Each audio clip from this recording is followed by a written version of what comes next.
keep doing it. And thank you for taking the time to be here. My name is Dr. Scott Cypers, and I'm here with some wonderful colleagues, Dr. Amy Lopez, as well as Dr. Darren Norris and Mindy Solomon. And we're here to help support the community around different issues we're seeing during this shelter in place. And again, we're working hard to create additional security measures for safety.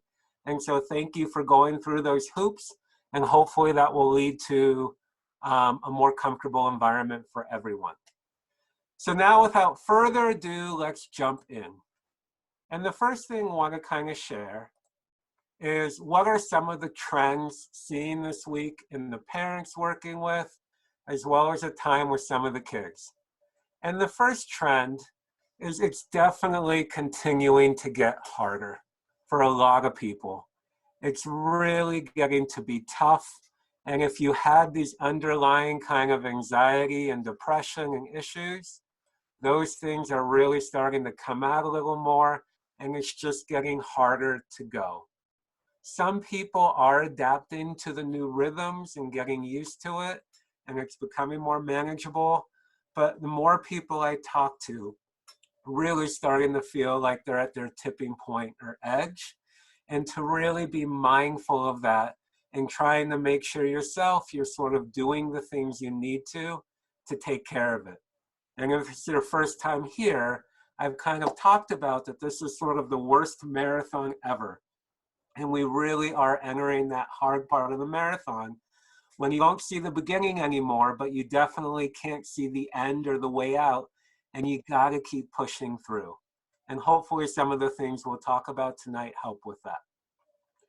And so I'm gonna go over next week more, but in my work, I've sort of developed a theory of mind and brain and how this all relates. And you can see if you start thinking of your brain that each part has a role and a job to play, here are some of the key parts of your brain. It is your smart brain, your emotion brain, your anxious brain, and we've talked about all those different things.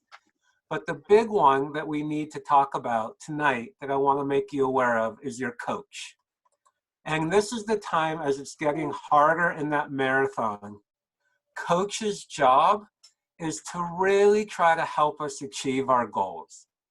It's there trying to make us let it happen. And again, we develop all these different kinds of coaches in our head. Some are better than others than leading us through tough times and helping us to achieve our goals.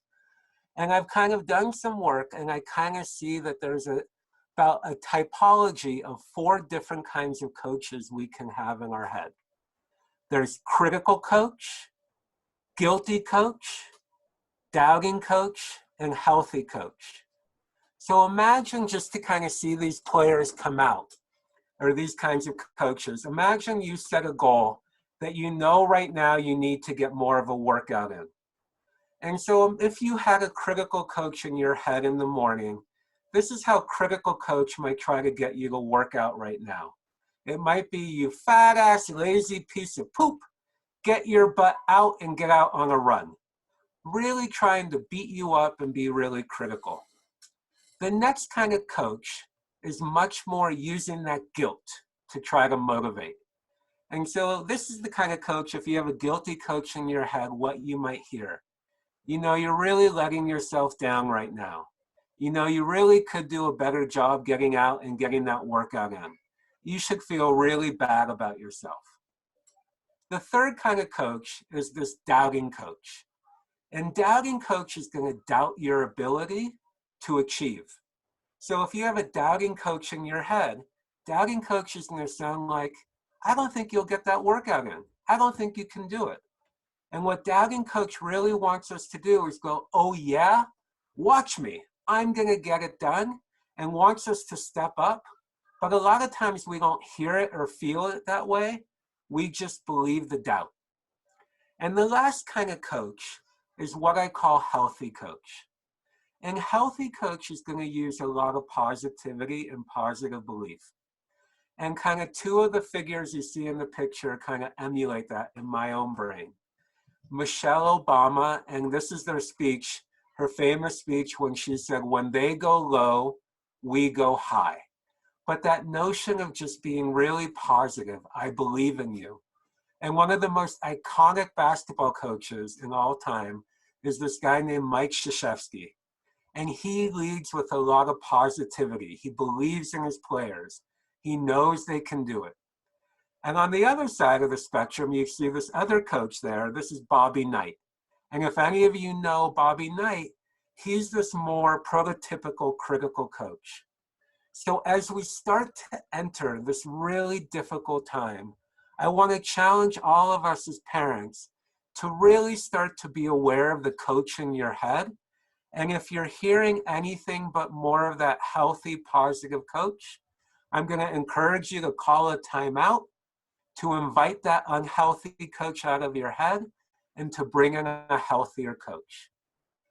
And so what we're here to kind of talk about tonight, or my role, or what I want to talk about, is a little more around grief and loss. Because we're experiencing it in very different ways.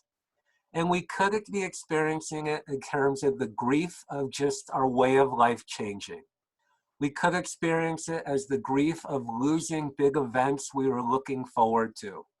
Graduations, proms, big events, SATs, study, whatever we've been doing, big sporting events, big games, trips. Everyone is sort of dealing with some loss. And so if you heard earlier talks, I always talk about feelings are like water in a dam. And so this was kind of my graphic to represent that. And what we want to do with feelings and stress is learn ways to get it out. And typologically, if that's a word, I like to talk about this notion that there's this thing called an ocean of grief that's next to all of our rivers. And whenever we go through big events in our life that are full of that, we get connected to it. And that's what we're dealing with now that's connected us to that ocean, which is a pandemic. So literally that ocean that's always raging, that's going on, we are now all connected to in various ways. And how might you know that this is happening to you? So here are some of those typical responses to grief. You do get these waves of emotion, which we're going to talk more about. It's harder to focus. You get really caught up on what you've lost, on what's not there. You start reevaluating some of your priorities, what you care about. Your motivation and your concentration can go. A lot of times during grief too, you start to do a lot of reevaluation, not just of your priorities, but of your friendships. Who's stepping up right now to help? Who's reaching out? Who's being a good friend? Who's not being a good friend? And that's kind of typical things we might do. And again, if it's really starting to get bad, our sleep gets impacted. It might start showing up in our dreams. We might have more intense dreams about losing things. And then another side they don't talk as much about, but part of when we're dealing with grief, we can get connected to this thing called a life instinct. And we start thinking about how do we seize the day? What's more important? And we start reevaluating these priorities. But what are some of the waves we start feeling? So here are some very typical waves that we will feel during grief and loss. So waves of sadness, waves of anger, waves of guilt, waves of feeling hopeless, feeling loss of control, confusion of disbelief. And all these waves sort of can happen and hit us at different times. I even know myself, there can be certain ones we can predict, but when I started to see things really canceled far out in the summer, I started having just waves of more sadness and feeling a little more hopeless. And the key thing is waves are very natural and normal. And the key part of when we have a wave, waves are going to come. But if we know how to surf those waves, they won't hurt us. We can get through them. But if we don't know how to surf those waves, they're going to really knock us over and over again. And these are some of the things that when I talk about with people that help them ride the waves that they might feel. And so with sadness, talking about it, releasing it into something creative, sometimes finding that music to let it out, especially for high schoolers, is a great way. And there's a beautiful scene, as I said before, in Inside Out, where the main character, Joy, is trying to cheer up her imaginary friend, Billabong. And she's trying to use all these joy techniques to feel better. And when Sadness just sat with Billabong and said, talk about it, this stinks, it allowed Billabong to feel a little better in that. With anger, finding good ways to let the anger out. And so with some people, that can be actually creating a little bit of an angry room, going to a punching bag, renovating something, breaking something, finding music, hitting things, yelling, screaming in thoughtful ways, not in uncontrolled ways. But with some of the people I work with, they went to Goodwill, they found some plates that they could smash up, and they created a break room, and they got the anger out, and it felt really good to punch it out and get it into things. With Hopeless, figuring out again what is meaning, trying to make meaning, explore and wrestle with meaning and purpose. And when you're feeling that loss of control, which many of us are feeling, is again trying to figure out the balance for finding things I can control. I can control what I do with the day. I can control some of the food I eat, and accepting the bigger things you can't. And the Serenity Prayer is that learning to know the difference, but trying to accept some of that loss of control, but balancing it when thinking about what I can control. And sometimes we can control more than we realize. And a big feeling many of us are feeling is guilt. And guilt, again, is a really tough one. And the first thing I would say is to really think for yourself, does it make sense to feel guilty? Is my guilt valid? And if your guilt is valid, here are some things that I would recommend doing with it. First, to seek forgiveness for where that guilt might come from or who you think you've hurt or done wrong. To think about ways you could make amends. You can't go back, but what could I do moving forward? And the other thing you can do is working on forgiving yourself and being kind and compassionate to yourself. So the other piece is after we start riding some of these emotions, here are some grief no-nos. And so you'll see first off a picture of my basketball coach growing up. Name was Coach Gomez. And Coach Gomez used to have a great saying growing up. He used to say, if you can do it wrong, you can do it right. But you have to know what you're doing wrong. So the first thing that we do wrong a lot right now is we compare. And we try to make those comparisons known. Well, you should feel thankful because of X. Or you should be upset because of Y. Or look at all we have. Looking at that usually doesn't help us feel better. It's more that guilty coach that kicks us while we're down. So David Kessler is one of these grief gurus, and he has a thing on his website, Grief.com, about the 10 things you shouldn't say to people when they're grieving.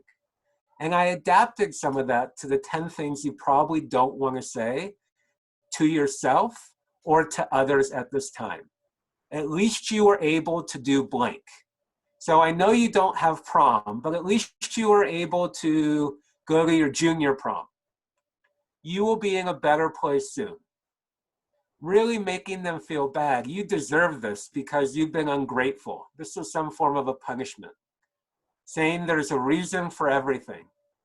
telling them, get over it. Aren't you over it already? I mean, get over the fact you didn't have prom. So what? And then to say, you will have another blank, you will have a chance. Or God has a plan for everything, but really focusing on don't be upset. And again, I know how you feel. And then don't feel for yourself, you are so privileged. And then the last one, be strong. So these are some of the things that are not helpful to say to ourselves or others right now. So as Coach Gomez would say, you can do it wrong, but what is doing it right? So now let's go over to some things that really do help with grief.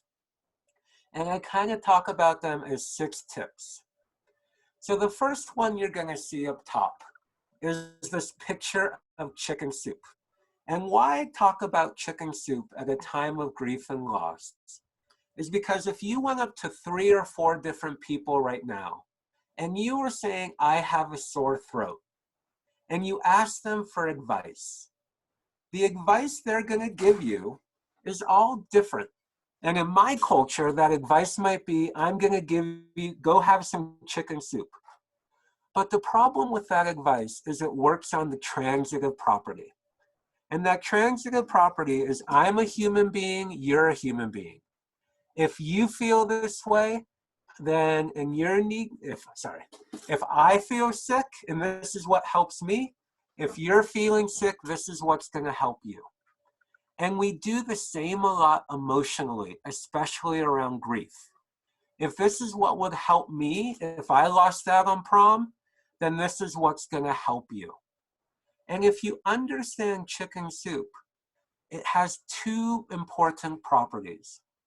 When you're going through grief, and the fact that your feelings can change when you're grieving, it's an unfair burden, but trying to talk to people about what might be helpful for you. What do you need to get over graduation not being there, prom not being there? And to try to, again, communicate what you might need. And if you don't know what you might need, think about what you might give to someone who is in that position. And that might be a sign, because of this chicken soup thing, of what you might need. And when you're trying to help someone else who's grieving, instead of just giving chicken soup, learn to ask. Learn to offer some things that might help. And if you're really stuck and don't know what helps, then let's move to that second picture you see, which is the 5 love languages. So Gary Chapman, this great researcher, talked about that there's 5 ways to help people feel loved and cared for. And the 5 up there you can see, but they're words, there's actions or doing things for that person, there's thoughtful gifts, there's quality time, and then there's physical touch. And so what I want you to think about is that these are some of the things when you're grieving that you might want to ask for. I just need a hug right now. I need to vent how unfair it is. Whatever that might be. I need to not do the dishes tonight. I'm just too upset that I can't do X. And to ask for those, and these are the things you can offer too when you know someone's grieving. Then the third thing, you're going to see a funeral. And that's one of the hard things right now is in grief, we do need to have some sort of ceremony or ritual around that. And so that might be real grief right now for people who've lost someone during COVID. And we need some rituals to kind of pass through and deal with it. But it might be, again, too, other rituals of things we're losing, like we said, I keep naming, but proms, graduations, trips.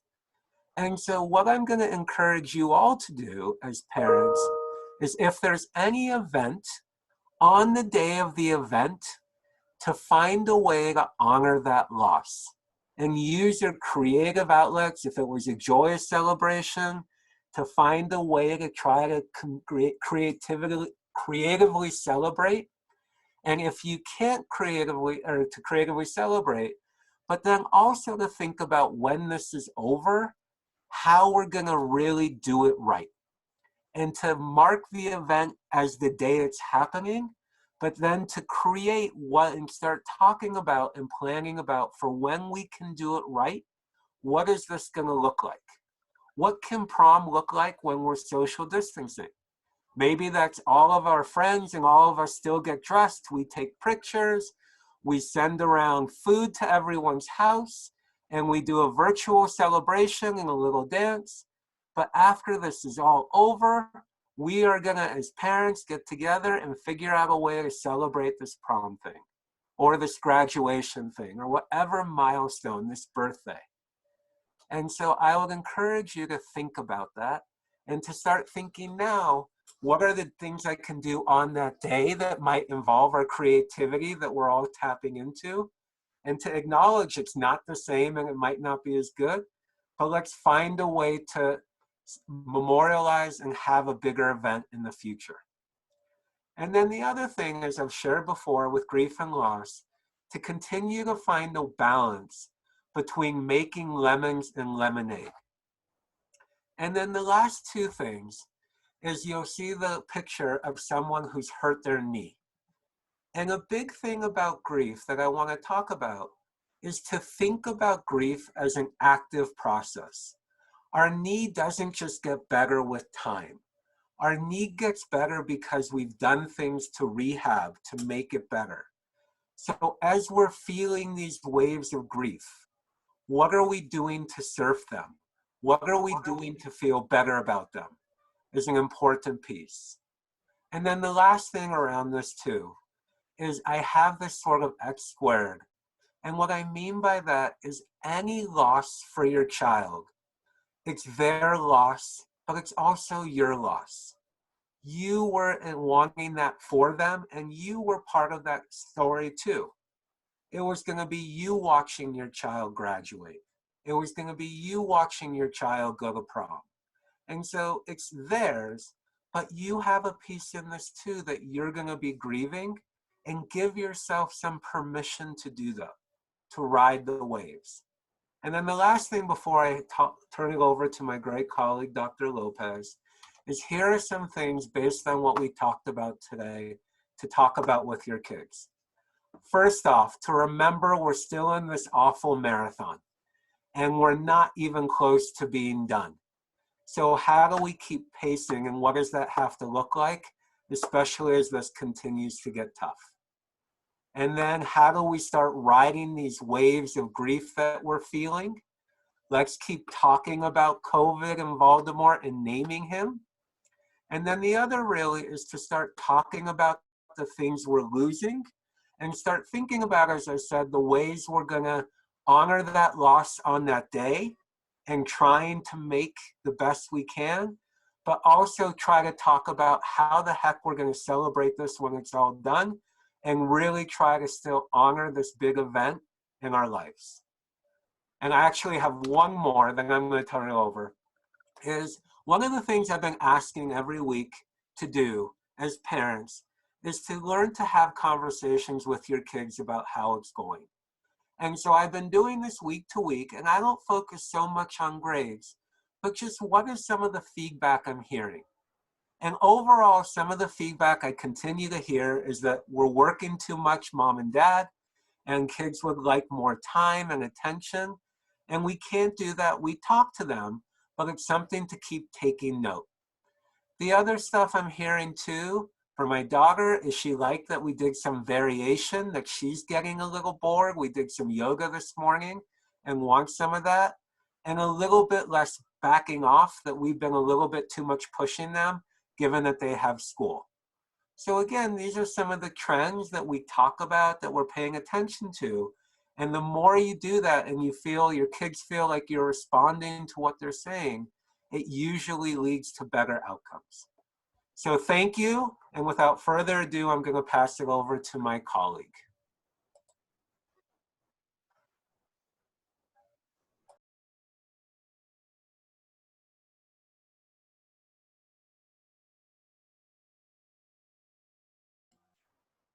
Thank you, Scott. Thank you.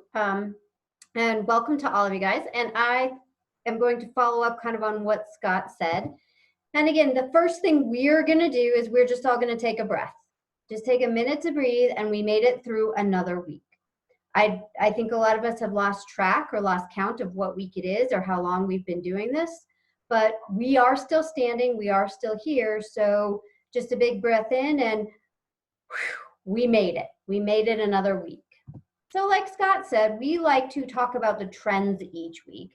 And here are the things that I am hearing from my patients, from my friends, or experiencing myself. And so the first one is, for the past couple weeks, I've been saying, the first week or two, people are like, yeah, this is kind of cool. It's kind of different. Kids were home. And then it became, this isn't fun anymore. And right now it really, really, really is not fun anymore. That we're continuing to see and hear about a lot of emotional and behavioral disruptions from kids, especially as they are realizing that they are learning, that they are having some of that loss. The online schooling, again, which initially was kind of cool and kind of different, is really not fun anymore. I know Denver Public Schools has only been doing this for, we're only really on the second week, and it's just not fun anymore. It's just not fun. And then I think from kids especially, we're hearing, when is this going to be over? When is this going to end? And unfortunately, we don't have any answers for them. So I think that's one of the dilemmas that we're starting to see. The other trend that I'm seeing and hearing about is kind of this notion of weird dreams, which Dr. Sipers mentioned briefly. But part of this is our brains really don't know what to do with this. And so dreams are a way of working through some of this. And so I don't know about you, I know I personally have been having a lot of really bizarre kind of strange dreams. And so if you are, just know that you're not alone. It's your brain just trying to make sense of something that doesn't actually make sense. The final trend I've been hearing a lot is one that I'm going to talk about more in depth tonight, is just feeling overwhelmed. That, people actually haven't had the opportunity to be bored between trying to work at home, trying to parent, trying to do online school, that really there's not been a space to feel bored, but rather people are overwhelmed. And they've gotten to the point where something has to give, which becomes the question is, what's going to give? And so that's what I want to talk about a little bit tonight, is how do we figure out those priorities? How do we figure out what's got to give? And then how do we set those limits and boundaries in a way that makes sense? Scott mentioned this before when he was talking about grief. I'm going to talk about it in terms of setting expectations.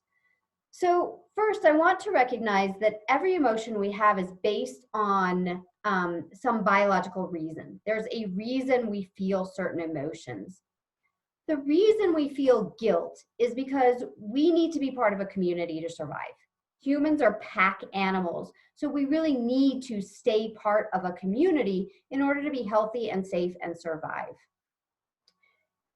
One of the dilemmas with that is that sometimes we do things that might violate the rules or the norms of the community, so we should feel guilt. That is our biological warning system saying, be careful, you're walking on a delicate line that might get you kicked out of the community. The problem with modern day guilt is most of the guilt we feel, we've actually not done anything wrong. We're not violating any norms. We are not doing anything that fundamentally would get us kicked out of the community, but for some reason it still feels that way. So one of the first questions I ask people to think about when we talk about guilt is, if somebody asked you the same thing, what advice would you give them? So in the depression support group last week, that there was a mention of, I feel like I'm not doing enough for my students. And I flipped it, I said, what would you say to another teacher who said that to you? Well, of course I would say, of course you're doing enough. The problem is sometimes we can't tell that to ourselves. So a really quick and easy way just to catch yourself on the guilt and am I violating some norm? Am I doing something wrong? Is just quickly say, if somebody else told me they were doing that, what would my response be? We talk a little bit about balancing priorities, and here's the reality of where we are in the pandemic, is that somebody's probably going to feel let down. Your kid's teacher may want you to get all of the assignments in by 3 o'clock. And you're like, that's not maybe going to happen. Your boss may want you to be available for meetings at noon. That may not that may not happen. You know, somebody may want dinner at 6 o'clock. That may not happen. And so it's really thinking about how do we balance this and how do we decide and how do we determine where those priorities go.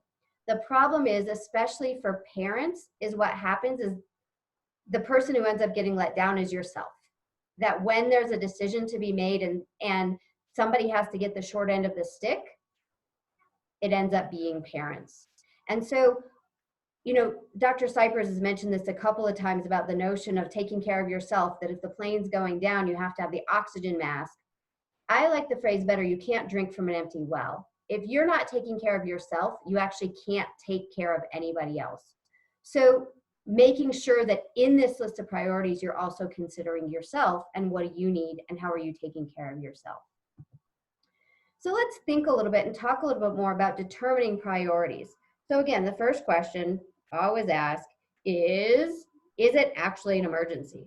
And 9 times out of 10, the answer is probably no, right? It typically is not an emergency.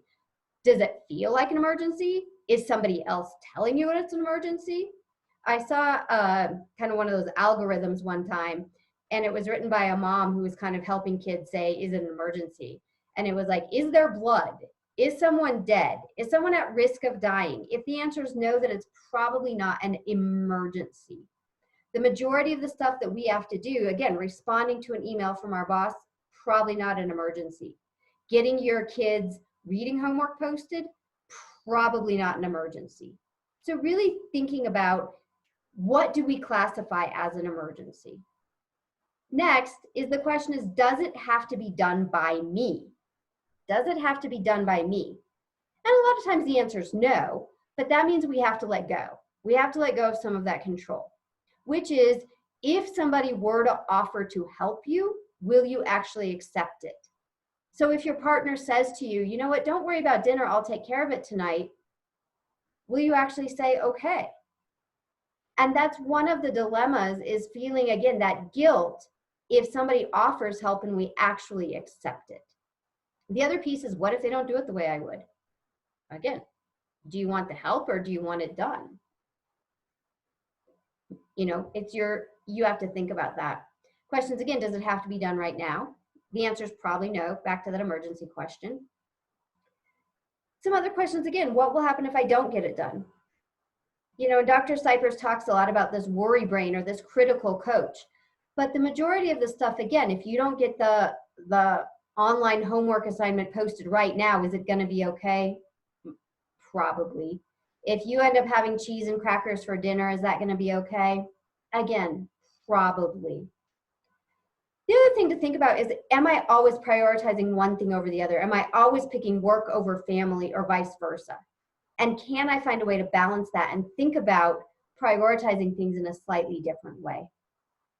And then kind of my favorite thing to think about is, will this matter in a month, in a year, in 5 years? Will it actually matter?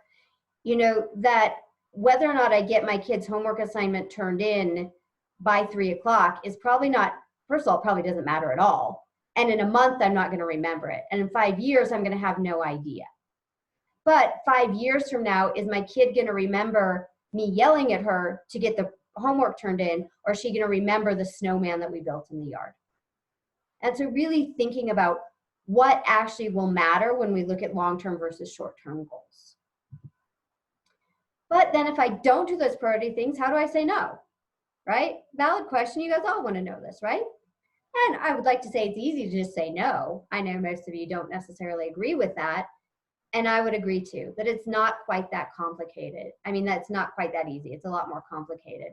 So I want to take another lesson from the dialectical behavior therapy, and it's a skill called the Dear Man. We're going to focus on the dear part of it, which basically is a way or a method for talking about what we want and need. So the first step is to describe the facts. What is the actual situation? What is happening? Oh, let me go back here. Express your feelings about it. The next part is really important, is you actually have to ask. You can't wander around saying, ooh, I really wish someone would do the dishes. Can anyone do the dishes? I wish someone would do the dishes. You may have to come right out and say, this is what I want and need. And then finally is the reinforce. Why will this matter? Why should they help? So here's a quick example that we can look through is, again, the D, describe the facts. Since we've been in this house, I'm the only one who's done dishes. I can prove that. We can go to court, we can make a log, I can prove that I'm the only one doing dishes. The describe the facts is truly the facts. E, this next step is express your feelings. Why does it matter that you're the one doing dishes every day? Why does it matter? Why is it bothering you? Why is it not fair? To give some context for why these facts matter to you. The A, the ask. I am asking you to pick 2 nights a week to do the dishes. We want to be as clear and specific in our ask as we can. Just saying, I'm hoping somebody will help me with the dishes, nobody's going to do the dishes. But if I say, I want you to do the dishes on Tuesdays and Thursdays, you probably are okay, right? Then R, the reinforce. That's the why. I think it will help us all get along better. I want to have another example. Oops, I may have to stop share and come back really quick. Let me reload it really quick.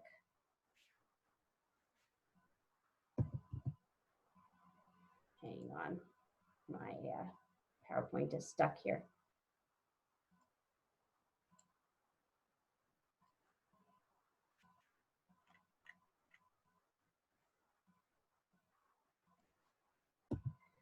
So here's another example of saying no. That this has been one of the dilemmas I've heard from a lot of people is primarily with their work, is not being able to set limits, that different people are in different situations. So some bosses or managers may not have kids at home. Some employees may not have kids at home. Some people have multiple children at home who they're trying to work with. Some people may have only one laptop. Some people may not have internet at certain times. So here's another example of being able to say no, of saying to your boss, setting that limit of here's what I can do and here's what I can't do. Here's some very specific examples of what I can and can't do. So again, the describe, I'm working from home. I know I'm expected to be working at home, but I am also parenting and my kid has a class meeting at 10.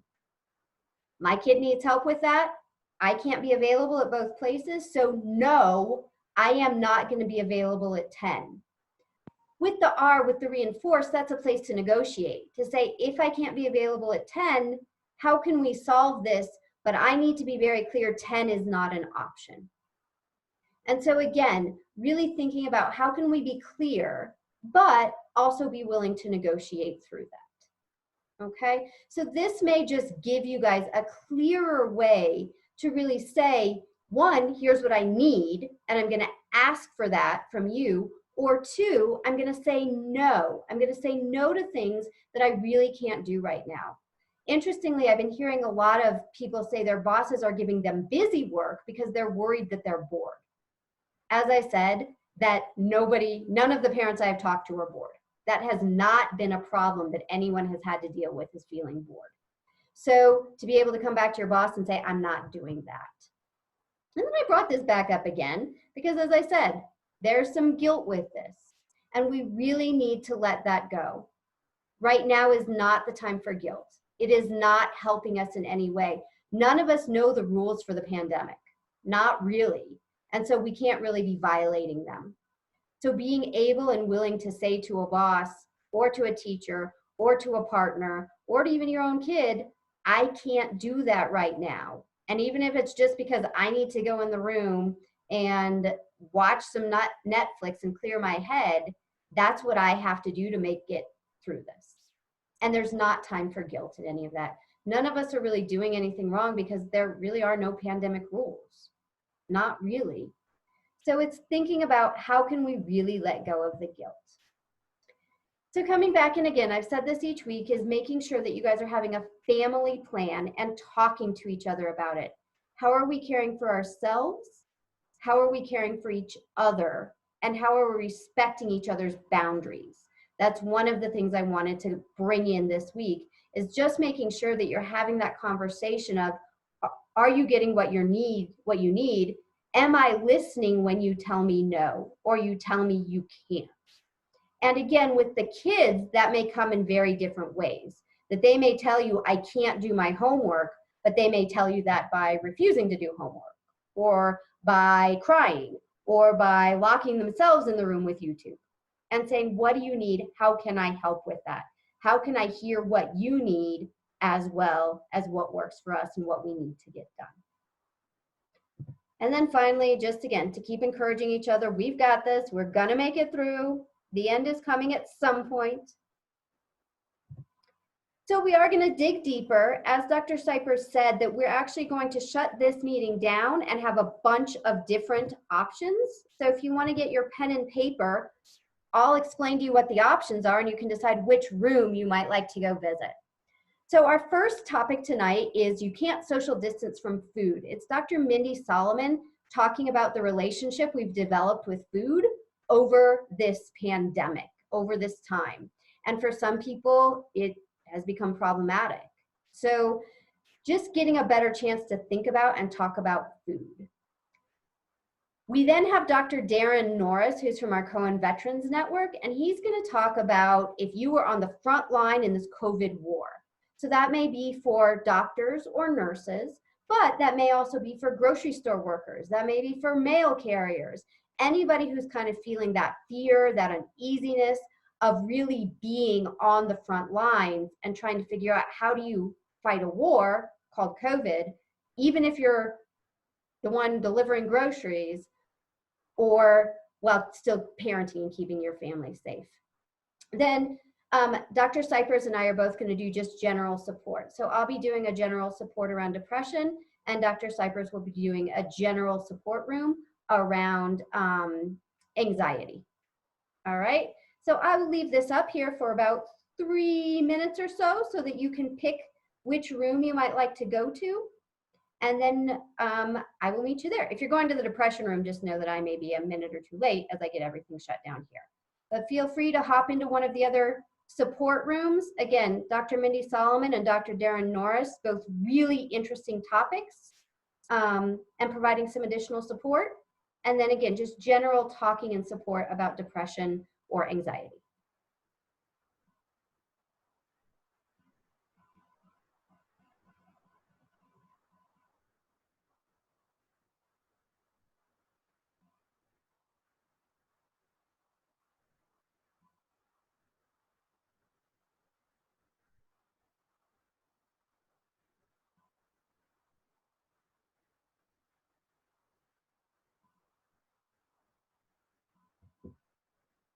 All right, if you are still here, just to let you know, it looks like Dr. Cypers' room is having some trouble. So feel free to join me.